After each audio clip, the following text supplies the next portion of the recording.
dès que vous voyez le petit déséquilibre entre les deux hémicorps, pensez à faire la bonne radio et adressez-la au bon chirurgien. Je vous remercie. Merci beaucoup. Allah yahfadek. On a beaucoup appris. On passe à la session des questions. J'ai beaucoup de questions sur Facebook. La première question, est-ce qu'on demande une radio normale ou une radio, une télémétrie? Tu m'as entendu? Nous, on ne t'entend pas. On ne t'entend pas. Voilà. Oui, j'ai un problème de son. Alors, c'est ce que j'avais dit en premier en radio. Ouais, il faut demander des radios spéciales rachis, c'est-à-dire des télémétries du rachis ou des radios du rachis en totalité, de la base du crâne au bassin, de face et de profil. Ça ne sert à rien d'aller demander des radios segmentaires qui n'ont pas d'utilité dans le diagnostic de la structure complète du rachis. La deuxième question, on te demande est-ce qu'il y a des différences d'étiologie en fonction de l'âge? Est-ce que l'étiologie du nourrisson et de l'enfant? Oui. Alors, nous avons eu l'occasion de vérifier des scolioses congénitales quand on est avec. Donc, même chez le nouveau-né, on peut avoir des déformations et des malformations vertébrales scoliogènes. Après, s'il n'y a pas de défaut structural de la vertèbre, on peut avoir des scolioses idiopathiques du nourrisson. Et c'est des scolioses infantiles qui sont gradées en 1, 2, 3, et qui ont aussi leur part de traitement, et qui généralement répond très, très bien au traitement orthopédique. La prochaine question, quelle est la conduite à tenir pour éviter l'aggravation d'un début de scoliose chez un enfant dépisté au niveau de l'UDS, unité scolaire? Oui, ben voilà, c'est à chaque fois la même question qui se pose. Alors, il faudra toujours préciser les 5 caractères que j'avais dit, les caractères, l'évolutivité, l'étiologie. Donc, dès qu'on a la réponse à toutes ces questions, donc on devra toujours proposer un traitement. Donc, l'organigramme que nous avons vu dans la dernière plaque, donc résume tout ça. Si vous êtes dans la première tranche de 10 à 20 degrés, restez orthopédique, kiné, natation, pas de corset et surveillance. Si vous passez dans la deuxième tranche, qui a une évolution rapide d'une scoliose, par exemple de 10 degrés par an, là, vous êtes obligé d'aller donner un coup de frein pour aller freiner l'évolution naturelle de cette scoliose vers l'aggravation. D'accord. Là, il faudra traiter. Ouais. Notre ami Nordin te demande est-ce que la scoliose favorise une hernie discale à l'âge adulte? Alors, très bonne question. Ça dépend de quel étage on parle. Alors, j'ai eu l'occasion de faire une formation sur la chirurgie du rachis en globalité, adulte et enfant. Et au fait, oui, lorsqu'on est opéré d'une scoliose ou même pas opéré, ce déséquilibre affecte gravement les disques. Vous imaginez qu'un disque qui est normalement bien parallèle, qui bombe des deux côtés, qui fait l'amortisseur, soit tout le temps écrasé d'un côté ou ouvert de l'autre, ça favoriserait probablement l'ouverture de ce disque et l'issue de la hernie. L'évolution des scolioses de l'enfant vers l'adulte se fait toujours vers une évolution arthrosique et ça peut donner des douleurs, des sciatalgies et aussi faire apparaître des hernies discales. D'accord. Docteur Bouchikhi te demande quel est l'âge limite supérieur pour traiter chirurgicalement une scoliose. Ah, il n'y a pas d'âge limite supérieur. Âge limite supérieur chez l'enfant? Oui. Non, non. Il n'y a pas de l'âge limite. Au contraire, on cherche à retarder cette chirurgie. À chaque fois que vous avez l'occasion de pouvoir freiner une scoliose par une méthode orthopédique, il faut aller pousser au maximum ce traitement orthopédique pour justement gagner plus en longueur et aller faire le traitement chirurgical en fin de croissance. Alors, si on doit opérer une scoliose qui échappe au traitement orthopédique en bas âge, c'est-à-dire 10 ans, 11 ans, 12 ans, qui s'aggrave rapidement, que vous n'arrivez plus à contrôler orthopédiquement, vous êtes en droit d'utiliser l'instrumentation sans greffe qu'on vient de voir, que vous donnez un coup de frein et même une bonne réduction, et que vous allez allonger vos tiges en fonction de l'évolution de la scoliose. Mais il n'y a pas de l'âge maximal, non. Tout au contraire. on est en train toujours d'essayer de retarder ce traitement chirurgical.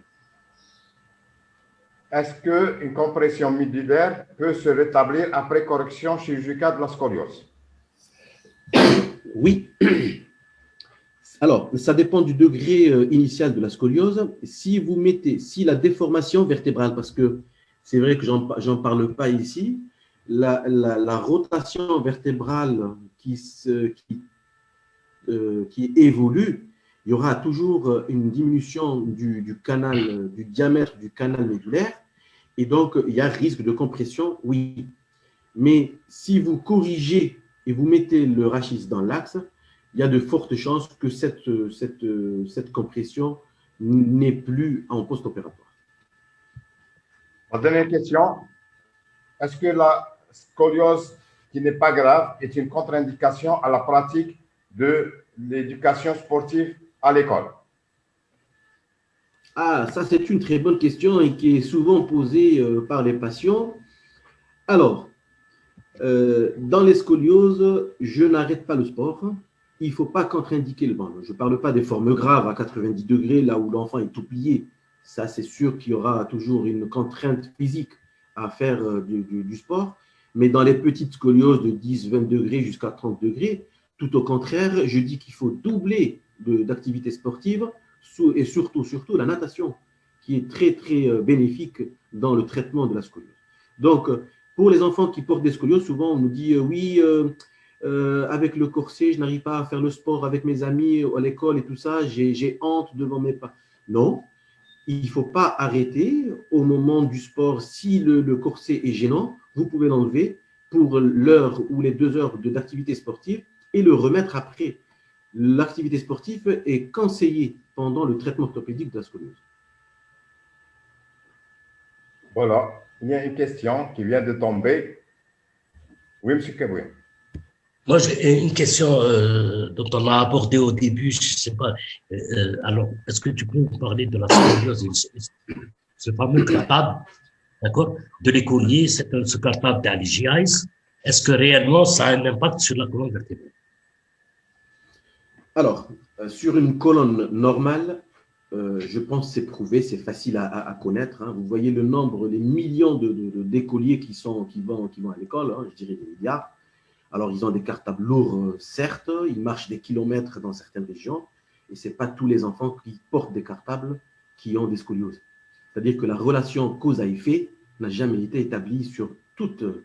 Alors, nous, en tant que parents d'élèves, nous avons tendance toujours à dire oui, le cartable est lourd.